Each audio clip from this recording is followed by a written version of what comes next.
안녕하세요. 커피앤톡입니다. 오늘도 와주셔서 감사드리고요. 바로 사연 읽어보겠습니다. 안녕하세요. 저는 올해로 결혼한 지 13년 차가 된 40대 중반의 여성입니다. 사람이 인생을 살다 보면 다양한 일들을 겪는 게 정상이라고 하잖아요. 그래서 사람에게는 기륭화복이라는 게 존재하는 것이고요. 하지만 가끔씩은 두 눈으로 지켜보고도 믿을 수 없는 일들이 일어나기도 하죠. 특히 믿는 도끼에 발등 찍힌다는 말이 있는 것처럼 믿었던 사람에게 배신을 당하는 것만큼 화가 나고 황당한 일은 없을 것 같은데요. 사실 저희 식구들도 얼마 전에 그런 일을 겪었어요. 그래서 한동안 충격에 휩싸여 있었죠. 저는 오늘 여기서 그 이야기를 한번 해보려고 합니다. 저는 현재 인천에서 해물탕 가게를 운영하며 쌍둥이를 키우고 있어요. 그리고 제 남편은 원양어선 선장으로 근무를 하고 있죠. 그래서 바다에 한번 나가게 되면 최소 며칠에서 몇 년까지 집에 안 들어오기도 해요. 저희 부부는 남편의 직업적인 특성 때문에 자주 붙어 있지는 못하지만 평소 사이가 굉장히 좋은 편이에요. 그래서 동네 사람들이 다 인꼬 부부라고 부를 정도죠. 아무래도 남편 직업 때문에 자주 붙어 있지 못해서 더 그런 것 같아요. 그래도 저희 남편은 워낙 성격이 좋은 편이라 저희 친정 식구들도 정말 잘 챙기는 편이에요. 한 번은 친정아버지가 빙판길에 미끄러지는 바람에 다리를 다쳐 수술까지 했던 적이 있어요. 때마침 남편은 원양어선 일을 나갔다가 들어와서 약 한 달 정도 쉴 수 있는 시간이 있었는데요. 당시 1년을 나갔다 온 거라서 한 달이라도 쉬고 싶을 텐데도 직접 나서서 병간호를 다 해주었죠. 물론 처음에는 친정아버지가 남편의 병간호를 거절하셨어요. 박서방이 굳이 나서서 병간호 안 해도 괜찮아.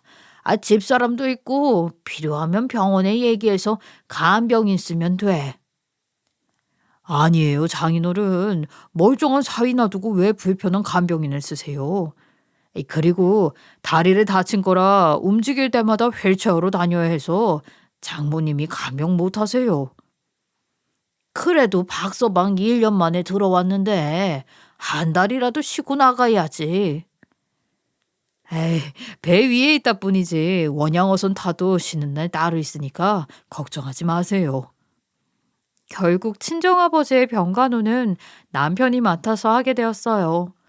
그 모습을 보면서 저는 남편에게 너무 고맙고 미안했어요. 사실 이렇게까지 안 해도 되는 일이잖아요. 1년 동안 피곤하고 힘들었다며 가뭄에 콩나듯이 잠깐씩 들러 병문안만 해도 되는 건데 아예 병간호를 하겠다고 직접 나서주니까 저로서는 남편이 예뻐 보일 수밖에 없었죠. 남편의 이런 모습을 보면서 저도 평소 시댁 식구들에게 잘하려고 노력을 많이 했어요. 장가를 가지 못한 서방님한테 종종 들러 반찬도 전해주고 가까이 살고 계신 시어머니와 시간을 자주 보내려고 했죠. 당연히 며느리의 입장에서는 시댁 식구들을 친정 식구처럼 챙긴다는 게 부담스럽고 쉽지 않은 일이기는 했어요. 하지만 제가 하는 만큼 남편도 저희 친정 식구들을 잘 챙겨주니 시댁 식구들을 챙기는 게 싫지는 않더라고요. 게다가 우리나라 말에 콩 심은 데 콩 나고 팥 심은 데 팥 난다라는 말이 있잖아요. 그 말이 정말 맞는 것인지 시어머니의 성격도 굉장히 좋은 편이에요. 요즘 젊은 사람들 말로 하면 쿨하고 호탕하신 편이죠. 한 번은 제가 시댁에서 밥을 먹기 위해 갔다가 실수로 시어머니께서 아끼시는 그릇을 깬 적이 있어요. 찬장에서 다른 그릇을 꺼내려다가 손이 미끄러졌거든요. 당연히 저는 그릇을 깨고 당황해서 얼음 상태가 되어 있었죠. 그런데 시어머니께서는 그릇이 깨지는 소리를 듣고 부엌에 들어오시더라고요. 정말 대형 사고라서 이번에 크게 혼나겠구나 생각하고 있었어요. 얼마 지나지 않아 시어머니께서는 그릇이 깨진 것을 보게 되셨고 당황해 하시는 모습을 보이셨죠. 어머니, 정말 죄송해요. 제가 다른 그릇을 꺼내려고 손에 잠깐 들고 있다가 미끄러지는 바람에. 그래? 아깝긴 하지만 어쩔 수 없지. 다음에 네가 시장에서 더 예쁜 걸로 하나 사와라. 처음에는 깨진 그릇을 보고 크게 화가 나셨겠지 싶어서 눈앞이 캄캄했어요. 그런데 시어머니께서는 아무 일도 아니라는 듯 그냥 시장에서 예쁜 걸로 골라 하나 사가지고 오라는 거예요. 예상치 못한 반응에 순간 벙찔 수밖에 없었죠. 사실 이때까지만 해도 시어머니가 너무 화가 나셔서 이런 식으로 혼을 내시는 건가 싶었어요. 제가 깬 그릇이 정말 비싼 거라고 들었거든요. 누구라도 화가 날 수밖에 없는 상황이잖아요. 어머니, 이거 비싼 거라고 하시지 않으셨어요? 그런데 어떻게 시장 그릇을?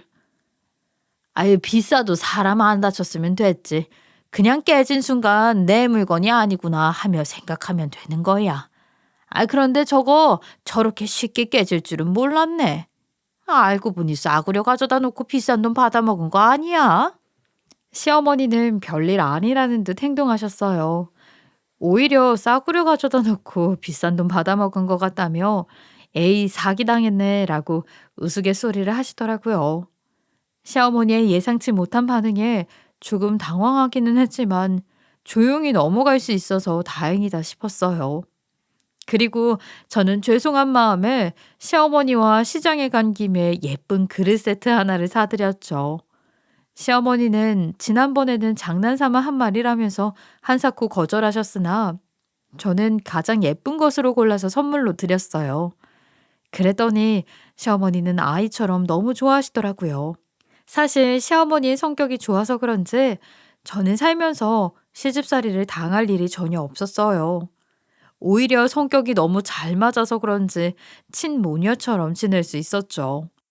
저희 친정엄마가 시어머니한테 딸을 빼앗겼다며 질투를 할 정도로요. 덕분에 저희 집은 늘 행복했던 것 같아요. 그렇게 제가 결혼한 지 약 8년이라는 시간이 흘렀어요.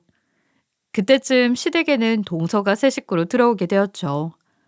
저희 서방님은 일에 치여 살다 보니 결혼을 많이 늦게 하신 편이었어요. 그래서 다 같이 모이게 되면 항상 서방님의 결혼 문제가 가장 큰 화두가 되었어요. 그래서인지 서방님도 나이를 먹을수록 마음이 급하셨던 것 같아요. 혼기를 놓치다 보니 연애 결혼은 힘들다고 생각했던 것인지 결혼 주선을 해주는 곳에서 소개를 받아 동서를 만났다고 하더라고요. 그러나 시어머니는 서방님의 결혼에 대해 걱정이 많으셨어요. 서로 만난 지 얼마 안 되었는데 결혼을 결심한 것도 그렇고 다른 곳도 아니고 결혼 주선을 해주는 곳에서 만났다고 하니까 둘이 잘 살 수 있을까 생각하신 듯 보였죠. 그러나 예상외로 두 사람은 잘 맞는 것인지 큰 문제 없이 맞춰서 잘 살더라고요. 다만 걱정되는 게 하나 있다고 한다면 동서가 너무 개인주의 성향이 강했다는 거예요. 사실 저희 집안은 식구들끼리의 사이가 돈독해서 자주 모여 식사를 하고 있어요. 그런데 동서는 결혼한 이후로 시댁 모임에 거의 참석한 적이 없다는 것이었죠. 동서, 어머니가 이번 주 주말에 소고기 구워 먹자고 집에 오라는데 올 수 있어? 저는 시댁 가는 게 좀 불편해서요. 중요하게 뭐 상의할 것이 있는 게 아니라면 그냥 저희 남편만 보낼게요. 아무리 불편해도 그렇지 매번 이렇게 빠지면 언제 친해져? 그냥 서방님이랑 잠깐 와서 고기만 먹고 가. 아, 시간 봐서 갈게요. 동서는 항상 이런 식으로 요리조리 피해 가려고만 했어요. 그러다가 보다 못한 시어머니가 너무 참석을 안 한다 싶으면 한 번씩 더 전화를 하셔서 꼭 오라고 말씀을 하시곤 했죠. 그래도 시어머니가 단호하게 말씀하시면 억지로라도 오긴 왔었거든요. 물론 그럴 때마다 동서는 명절 때처럼 그냥 얼굴만 빼꼼 내비치고는 그냥 가긴 했지만요. 동서가 이런 식으로 혼자 있으려고 할 때가 많으니까 처음에는 다들 서운했어요. 남편인 서방님조차도 왜 저러는 것인지 이해가 안 된다며 고개를 절레절레 저었어요. 그러나 사람은 적응의 동물이라고 하더니 시간이 지나면서 점점 익숙해지게 되더라고요. 동서가 항상 혼자 있으려고만 하고 하도 안 오니까 어느 순간부터는 원래 성격이 그런가 보다 하면서 나중에는 그러려니 하게 되었어요. 물론 시어머니께서는 서운해 하시면서도 며느리가 둘인데 하나만 챙길 수 있냐면서 좋은 것들이 생기면 직접 동선의 집으로 가지고 가셨어요. 당연히 동선은 시어머니가 찾아갈 때마다 좋아하지는 않았지만 그래도 오는 것보다 찾아가는 게 나은 것인지 투덜대거나 하지는 않더라고요. 그렇게 시간은 흘러 제가 결혼한 지 12년 차가 되었을 때였어요. 저는 여느 때와 같이 새벽부터 가게에 나가 장사 준비를 했어요. 그리고 점심때가 되었을 때 이제 본격적으로 장사를 해야겠다 하면서 가게 문을 열었죠. 그런데 가게 문을 연 지 얼마 되지 않았는데 전화가 한 통 걸려오더라고요. 오픈하자마자 예약 주문인가 생각하면서 전화를 받았어요. 그런데 전화를 걸어온 분은 바로 시어머니랑 언니 동생 하면서 친하게 지내시는 동네 아주머니였어요. 아, 예준 엄마, 지금 큰일 났어. 빨리 언니 집으로 와야 할 것 같아. 네? 그게 무슨 말씀이세요? 큰일이라니요. 혹시 저희 어머니한테 무슨 일 있어요? 아니, 언니가 갑자기 배가 아프다면서 방을 떼그르르 그러고 난리가 났어. 많이 아픈 것 같은데 내가 어떻게 해야 할지 모르겠네. 아무래도 예준 엄마가 와서 병원에 데리고 가야 할 것 같아. 아, 네, 아주머니. 지금 바로 출발할게요. 제가 갈 때까지만 옆에 좀 계셔주세요. 저는 동네 아주머니 전화를 받고 깜짝 놀랄 수밖에 없었죠. 시어머니가 웬만큼 아파서는 티를 내지 않는다는 것을 알기 때문에 정말 심각한 일이구나 싶었어요. 그래서 가게 문에 대충 안내문만 써놓고 정신없이 시댁에 찾아갔죠. 그런데 도착해보니 정말로 시어머니가 배를 부여잡은 채 방 여기저기 굴러다니고 있는 거예요. 옆에 동네 아주머니도 어찌할 바를 몰라 안절부절 못하고 계셨고요. 그 모습에 저는 너무 놀랐지만 침착하게 상태 확인부터 했어요. 시어머니께서는 배가 아프다고 하셨어요. 허리를 펼 수가 없을 정도로 많이 힘들어 하셨기에 저는 지체 없이 119에 신고를 했죠. 그리고 얼마 지나지 않아 도착한 119 구급대원님들의 도움을 받아 병원 응급실로 이동하게 되었어요. 시어머니는 응급실에 도착한 후 링거를 맞고서야 아픔이 줄어들 수 있었고 의사 선생님께서는 간단하게 몇 가지 검사를 해보자고 하셨어요. 의사 선생님의 말씀에 따라 시어머니는 피 검사부터 MRI까지 몇 가지의 검사를 진행하였고 링거를 맞으면서 검사 결과를 기다렸어요. 그렇게 몇 시간이 지나자 결과가 나왔는지 의사 선생님께서 저희 앞으로 다가오셨어요. 그런데 언뜻 보기에 의사 선생님의 표정이 심상치 않더라고요. 그리고 한동안 말씀을 이어가지 못하시는 게 혹시 큰 문제라도 있는 건가 싶었죠. 하지만 시어머니와 저는 설마 하는 마음으로 의사 선생님이 큰 문제가 없다고 말씀해 주시기를 기다렸어요. 그러나 불길한 예감은 왜 항상 들어맞는 것인지 저희 두 사람은 의사 선생님에게 검사 결과를 듣고 나서 충격을 감출 수가 없었죠. 지금 검사 결과가 나왔는데 아무래도 간암 소견이 보이네요. 네? 그게 무슨 간암이라니요? 저희 어머니 며칠 전까지만 해도 아픈 곳 없이 정정하셨어요. 정밀 검사를 해봐야 알겠지만 MRI 결과를 확인해 보았더니 간에 암덩어리가 보이는 것 같습니다. 저희가 바로 정밀 검사 예약해 드릴 테니까 날짜 맞춰서 받아보세요. 아니, 저기 의사 양반, 혹시 뭘 잘못 본 거 아니에요? 나 살면서 배가 이렇게 아팠던 적이 없어요. 이런 일로 응급실 온 게 처음이라고요. 내가 만약 몸속에 암덩이를 들고 다녔으면 맨날 이렇게 대굴대굴 구를 정도로 아파야 하는 게 정상이잖아요. 나는 그 검사 결과 못 믿겠으니 다시 검사합시다. 한 번만 다시 봐주세요. 정밀 검사 받으시면 암인지 아닌지 정확하게 나오니까 거기서 확인해 보세요. 지금은 아무리 들여다봐도 간암이 맞습니다. 시어머니는 도저히 못 믿겠는지 의사 선생님을 붙들고 다시 한 번만 봐달라고 부탁을 하셨어요. 하지만 의사 선생님의 진단은 똑같았고 결국 날짜를 맞춰 병원에 다시 찾아가 정밀 검사를 진행하게 되었죠. 시어머니와 저는 정밀 검사 결과가 나오는 동안 불안한 마음을 안고 일상생활을 보내야 했어요. 그렇게 시간이 지나 시어머니의 간암 정밀 검사 결과가 나오는 날이 되었죠. 저는 긴장되는 마음으로 시어머니를 모시고 병원으로 향했어요. 그리고 도착한 후 얼마 지나지 않아 의사 선생님과 면담을 하게 되었죠.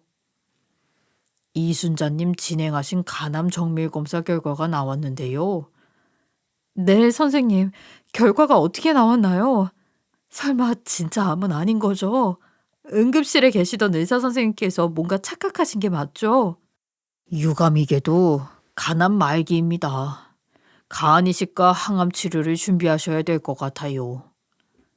어느 정도 간암일 것이라는 예상은 하고 갔지만 초기도 아니고 말기일 줄은 전혀 상상도 못했어요. 의사 선생님의 말씀에 시어머니는 충격을 크게 받았는지 눈물까지 흘리시더라고요. 그러면서도 도저히 믿지 못하겠는지 본인이 정말 간암 말기가 맞는 거냐고 혹시 검사 결과가 잘못된 게 아니냐면서 수차례 물어보셨어요. 그러나 의사 선생님께서는 검사 결과가 잘못 나오는 경우는 극히 드물다면서 말기가 맞다고 단호히 말씀하셨고요. 그러면서 아무래도 시어머니가 평소 간암 증상을 단순한 소화불량이나 복통으로 착각해서 크게 신경을 안 쓰고 방치해 놓은 것 같다고 하셨어요. 그렇기 때문에 많은 분들이 간암을 늦게 발견하기도 한다는 말씀을 하셨어요. 저는 이 이야기를 들으면서 진작에 건강검진이라도 받게 해드렸으면 이런 일은 없었을 텐데 하는 후회가 되더라고요. 충격을 받고 할 말을 잃은 저희 두 사람을 보시던 의사 선생님께서는 간이식을 받으면 완치가 될 수 있으니 아예 희망이 없는 것은 아니라고 너무 절망스럽게 생각하지 말라고 하셨죠. 시어머니는 전이가 된 최악의 상황은 아니기에 항암 치료와 간 이식 수술로 충분히 건강해질 수 있다고 하더군요. 그렇기 때문에 간 기증자를 찾는 게 가장 중요할 것 같다고 하셨어요. 그리고 병원에서도 국립장기조직혈액관리원, 즉 코노스의 대기자로 이름은 올려놓을 거라고 하셨죠. 하지만 이 방법은 시간이 얼마나 걸릴지 모르기 때문에 가족 중에서 적합한 사람이 있는지 알아보는 게 우선이 되어야 한다고 하시더라고요. 그래서 저희 두 사람은 다른 식구들에게 현재 상황에 대해 알린 후 간 이식 적합 검사 얘기를 꺼내보기로 했어요. 그날 저녁 저는 서방님과 동서를 집으로 불러 이 문제에 대해 상의를 하기로 했죠. 그런데 동서는 그날도 오지 않겠다는 말을 하다가 제가 중요한 문제라고 꼭 와야 한다면서 단호하게 이야기를 했더니 결국 투덜거리면서 오더라고요. 마침 남편도 그날 일을 마치고 집에 돌아온 상황이어서 잘 됐다 싶었죠. 여보, 무슨 말을 하려고 성철이네까지 부른 거야? 혹시 무슨 일 있어? 그게 지금 어머니께서 좀 많이 편찮으세요. 오늘 병원에 다녀왔는데 간암 말기라네. 예? 형수님, 지금 뭐라고 하셨어요? 저희 엄마가 간암이라고요? 여보, 지금 무슨 말을 하는 거야? 며칠 전에 전화할 때 엄마 멀쩡하시던데. 정말로 간암 맞아. 지금까지 다들 걱정할까 봐 저만 알고 있었어요. 정밀 검사까지 다 했고 오늘 간암 말기 판정 받고 왔어요. 충격적인 소식에 다들 놀랐는지 말을 이어가지 못했어요. 그날 저희 집 분위기는 무섭도록 싸늘했고 계속해서 한숨 소리만 들렸죠. 그래도 저는 최대한 침착하게 현재 상황에 대해서 이야기를 했어요. 그래도 희망이 있다는 소식과 식구들이 모두 적합 검사를 받고 간이식 준비를 해야 할 것 같다는 이야기까지 전했죠. 당연히 서방님과 남편은 검사를 받겠다고 나섰어요. 그러나 동서는 약간 고민하는 것 같더니 결국 울며 겨자 먹기로 함께 검사나 받아보겠다고 했죠. 물론 저도 함께 검사를 받았어요. 사실 저는 그래도 검사 받은 사람이 4명이나 되고 그 중에 아들이 둘이나 있는데 누구 하나는 수술이 가능하다고 나오겠지 생각을 했었죠. 그러나 하늘이 무심하게도 검사 결과 시어머니에게 간을 줄 수 있는 사람은 아무도 없었어요. 모두 적합 불일치 결과를 받았거든요. 정말 한숨만 나오는 상황이었죠. 의사 선생님께서는 저희 네 사람이 맞지 않아 간을 줄 수 없다면 친척분들에게도 한번 부탁을 해보는 것도 하나의 방법이라고 하시더라고요. 그러나 요즘 같은 세상에 친자식도 쉽게 떼어주기 힘든 간을 친척이 나서서 해줄 리는 만무했죠. 물론 저와 남편은 전화라도 한번 해서 부탁을 해봐야 하나 생각했어요. 그러나 시어머니께서는 수술은 고사하고 검사도 받지 않을 거라면서 괜히 그런 부탁해서 욕먹지 말자고 하시더군요. 결국 시어머니의 의견에 따라 일단 항암 치료부터 시작하기로 했어요. 의사 선생님께서는 코노스에 이미 이름이 올라가 있는 상황이니 운이 좋으면 빨리 수술을 받을 수 있다고 희망을 버리지 말자고 하셨죠. 그래서 저희 식구들은 희망을 잃지 않고 간이식 기증자가 나타나기를 기다려보기로 했어요. 그리고 저는 시어머니를 입원시키는 게 낫겠다고 판단을 했죠. 말기면 위험할 수도 있고 항암 치료를 시작하면 면역력도 떨어질 게 분명하잖아요. 그래서 시어머니에게 조심스럽게 입원을 권유했어요. 어머니, 제가 생각했을 때 혼자 계시는 게 위험할 수도 있을 것 같아요. 그래서 말인데 입원을 하시는 것은 어떠세요? 당장 어떻게 되는 것도 아닌데 나는 그냥 통원 치료할란다. 나는 병원에 있으면 불편해서 밥도 안 넘어가고 잠도 못 자. 그래도 어머니 항암 치료하면 면역력도 떨어지고 이제 아픔이 더 자주 찾아올 수도 있는데 그냥 안전하게 병원에 있으시는 게 낫지 않을까요? 아휴, 너무 걱정할 것 없다. 나 지금까지 혼자 잘 살아왔고 아프면 내가 알아서 병원으로 오든지 약을 먹든지 해결할게. 그러니까 나 통원 치료할 수 있게 해줘. 시어머니께서는 계속해서 통원 치료를 하겠다고 고집을 부리셨죠. 그런데 저는 괜히 불안하더라고요. 그래서 남편과 함께 의사 선생님과 면담을 진행하게 되었어요. 그런데 예상외로 의사 선생님께서는 입원을 권유하시지는 않았죠. 항암 치료가 매일 진행되는 것도 아니고 날짜에 맞추어서 하루 정도 입원해서 받고 통원 치료하면 된다고 하셨어요. 그러면서 환자가 마음이 편안한 게 무엇보다 중요하다고 잘 맞춰주라고 하셨죠. 결국 저는 의사 선생님의 말씀에 따라 시어머니를 모시고 집에 돌아가게 되었어요. 의사 선생님 말씀을 듣고 집에 모셔다 드리기는 했지만 사실 시어머니 걱정은 계속되더라고요.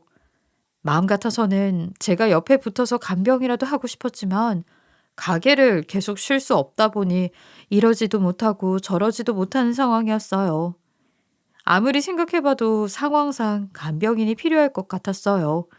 물론 시어머니께서는 굳이 그럴 필요 없다고 말씀하셨죠. 그러나 시어머니는 나이가 드신 분이시고 언제 아파서 힘들어 하실지 모르는 일이잖아요. 그래서 저희 부부와 동서 부부가 모여서 이 문제에 대해 진지하게 상의를 하게 되었죠. 제가 곰곰이 생각해 봤는데요. 어머니 옆에 누군가 간병을 하면서 계속 붙어 있어야 할 것 같아요. 언제 아픔이 찾아올지 모르는 상황이고, 또 말기이다 보니 응급 상황이 생길 수도 있잖아요.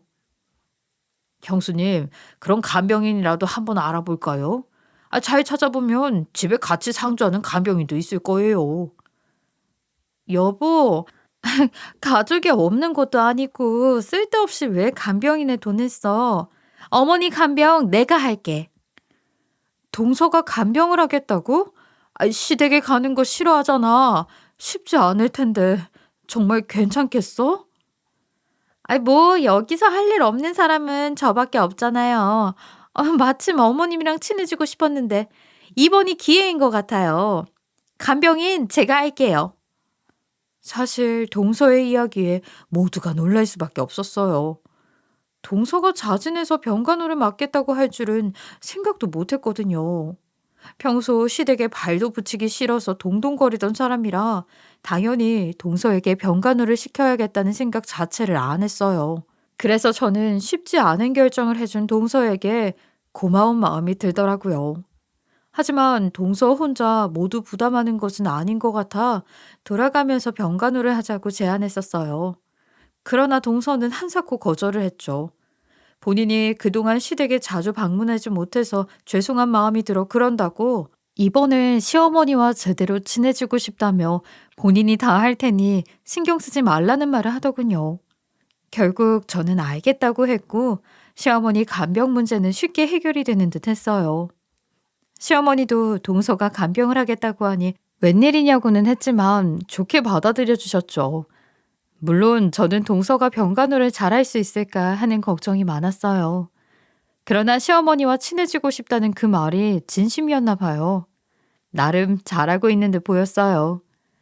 가끔씩 시어머니에게도 안부 전화를 할 겸 동서 이야기를 물어보면 간병하는 게 서툰 편이기는 한데 그래도 열심히 하려고 한다는 말씀을 하셨어요.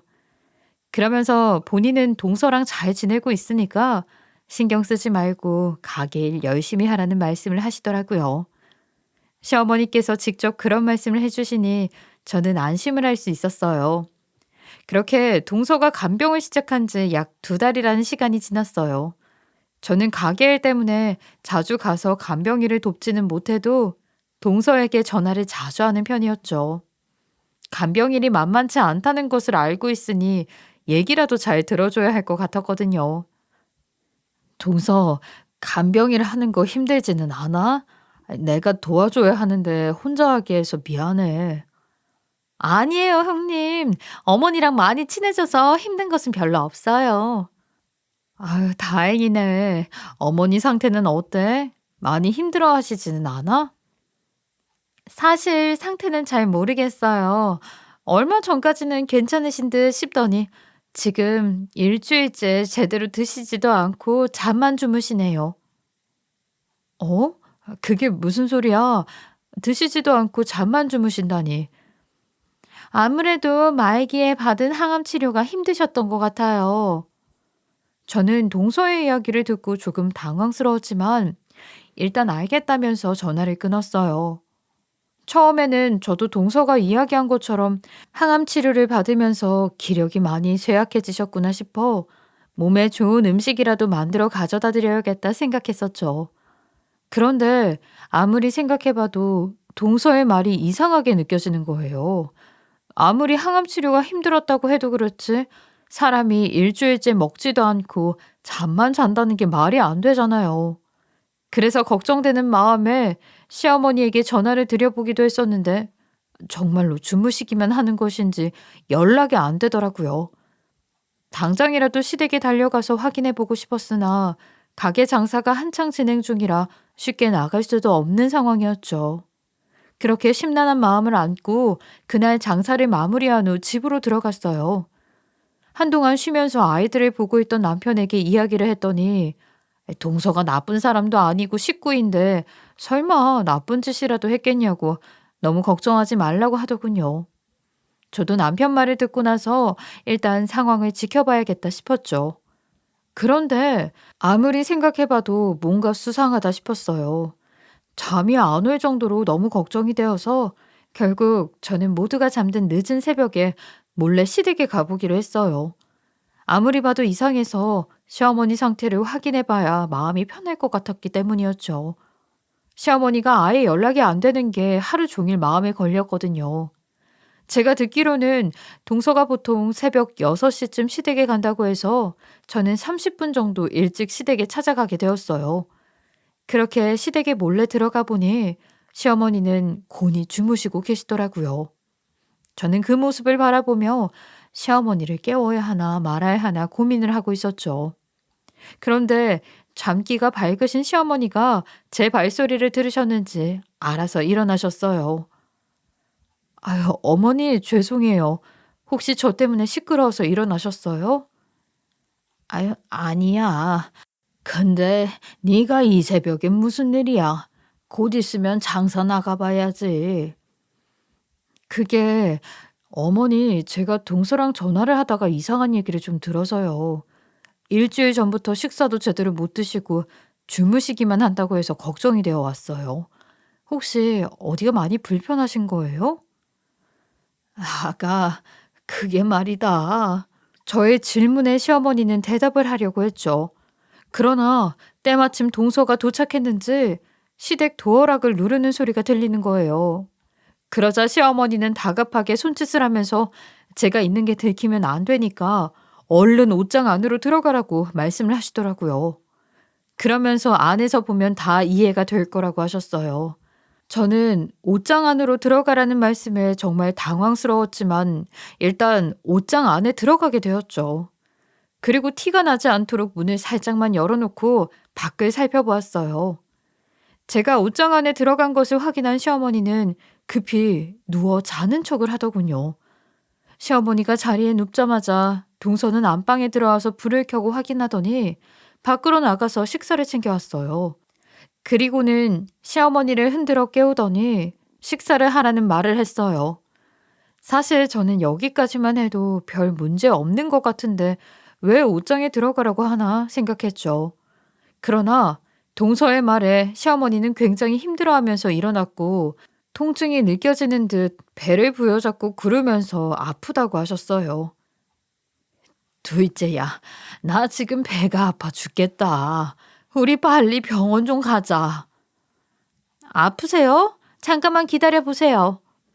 시어머니는 배가 아파 죽겠다고 하는데 동서는 아무 일도 아니라는 듯 약들을 한 곳에 모아서 가지고 왔죠. 그리고는 물 따라줄 테니까 얼른 먹으라고 했어요. 그러자 시어머니는 동서가 보지 않을 때 어떤 흰색 약 하나를 급히 빼고는 약을 먹는 척했죠. 그리고는 졸린 듯 하품을 하더니 누워서 잠을 자더라고요. 저는 이게 무슨 상황인가 싶었어요. 시어머니가 급하게 빼낸 흰색 약은 무엇이며 동서는 방을 대구르르 구르면서 아파하는 사람을 왜 병원에 데려가지 않는 건지 모든 상황이 이상하게 느껴졌죠. 그런데 문제는 따로 있었다는 거예요.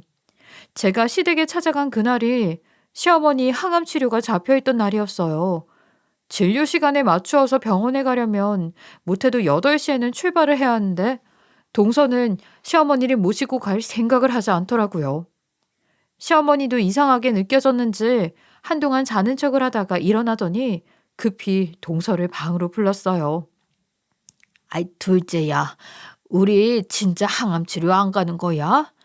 의사 선생님이 간 이식 받을 때까지 항암 치료 빼놓으면 안 된다고 했는데.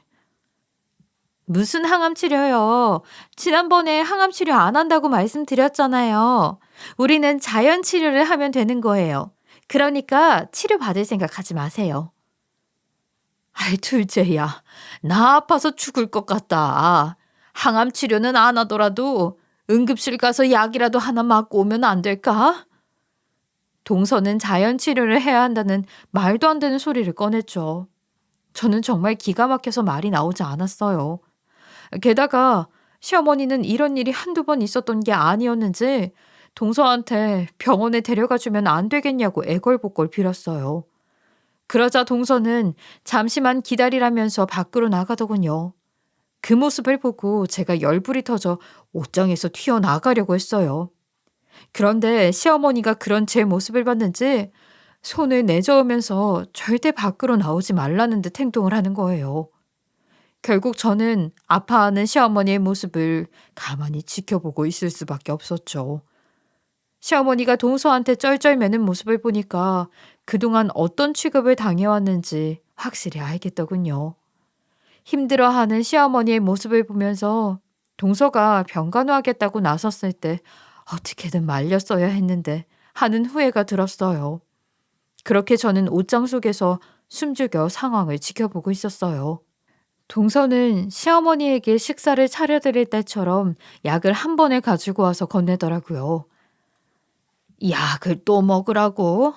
지금 몇 시간 안 지났는데 이렇게 자주 먹어도 되나? 아프다면서요. 자연 치료하려면 약도 끊어야 하는 건데. 나는 그 자연 치료 안 하고 싶은데 우리 그냥 병원 가서 항암 치료하자. 헛소리 말고 이거나 드세요. 자꾸 아프다고 하니까 남아있는 약이라도 주는 거니 감사하게 여기시고요. 동서는 신경질적으로 시어머니에게 약을 건넸어요. 그리고는 황당한 말을 쏟아냈는데 저는 어이가 없어서 두기를 의심할 수밖에 없었죠. 동서는 시어머니에게 약을 건넨 후 본인은 잠깐 나가서 장을 봐올 테니까 이거 먹고 잠이나 자라고 하고는 집을 나가버렸어요. 당연히 시어머니는 동서가 건넨 약들을 먹지 않았죠.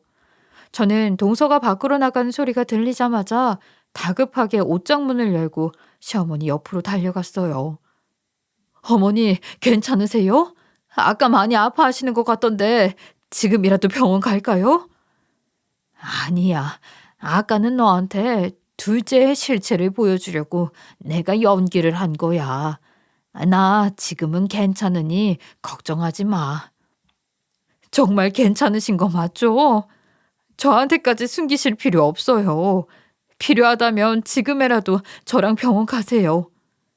저는 시어머니가 정말로 괜찮으신 건지 걱정이 되어서 이것저것 자꾸 물어댔죠. 그러자 시어머니는 걱정스러워 어쩔 줄 모르는 저를 바라보다가 갑자기 울부짖으면서 도와달라고 하는 거예요.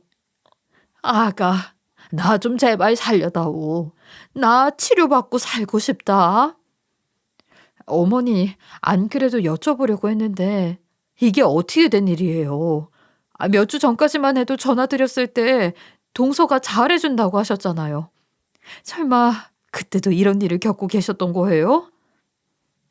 아니, 한 일주일 전부터 시작됐어.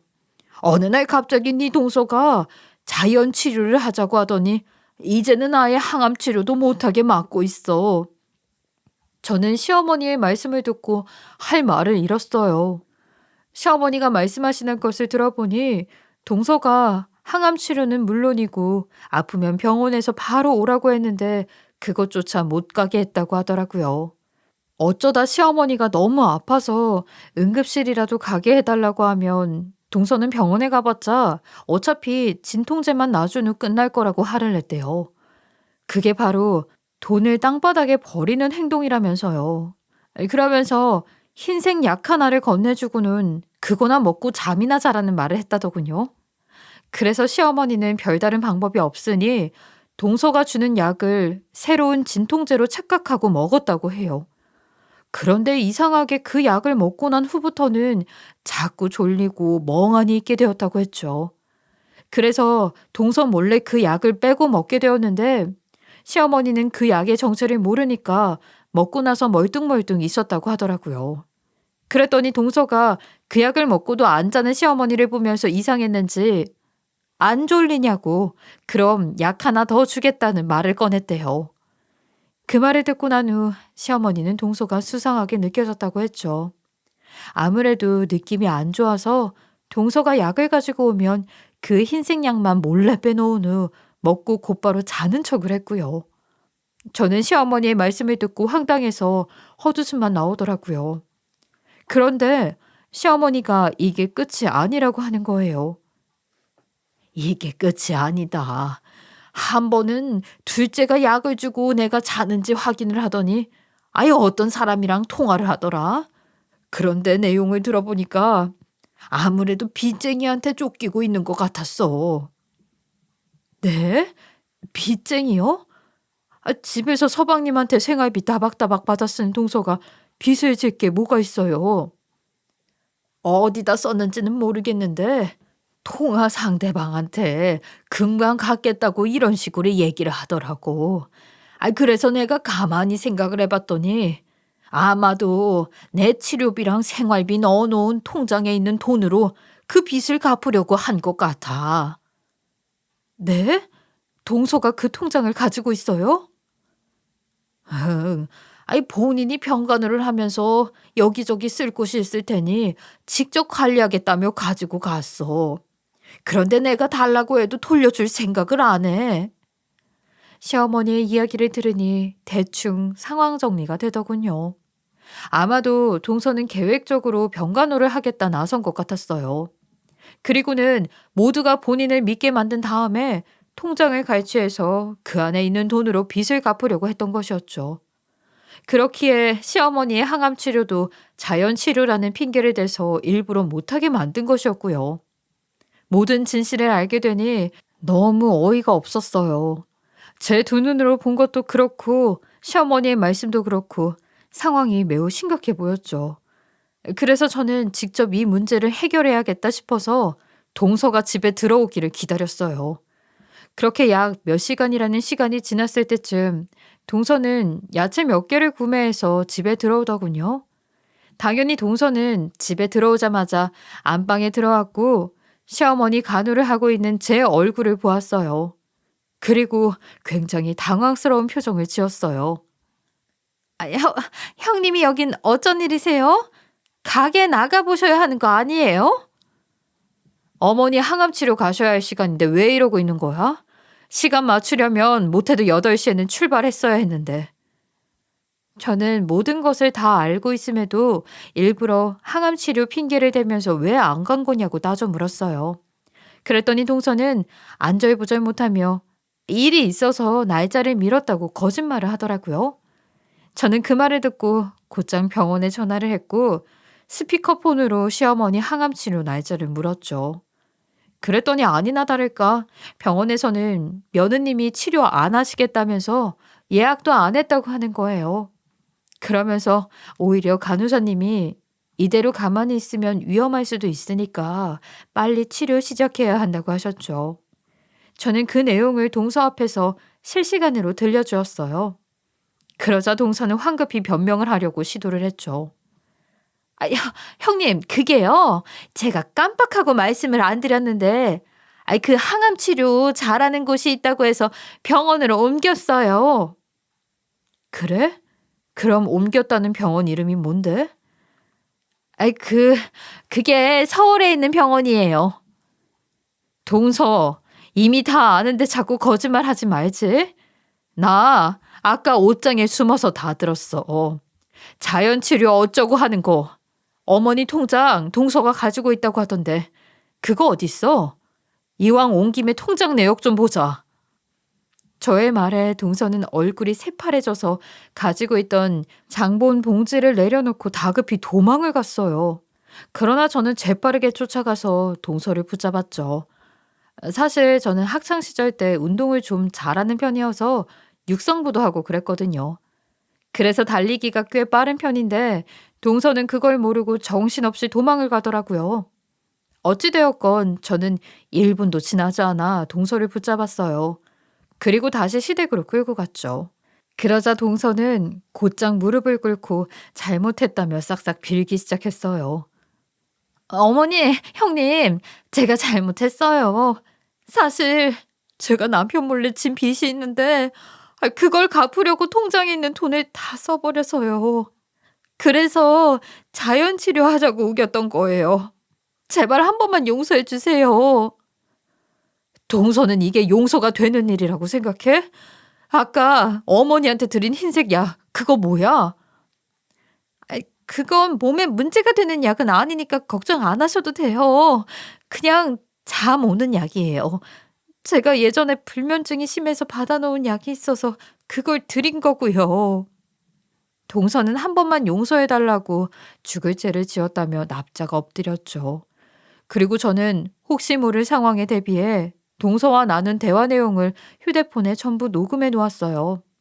동서는 한 번만 모른 척 넘어가 달라고 했지만 상황이 심각한 만큼 저는 그냥 넘어갈 수가 없었어요. 그래서 곧장 서방님을 부르게 되었어요.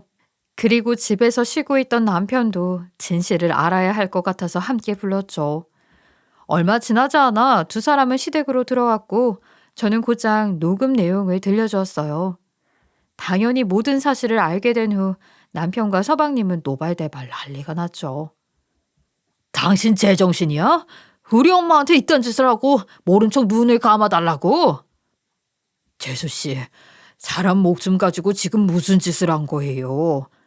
그리고 아픈 사람한테 본인 이름으로 처방받은 잠 오는 약을 먹여요?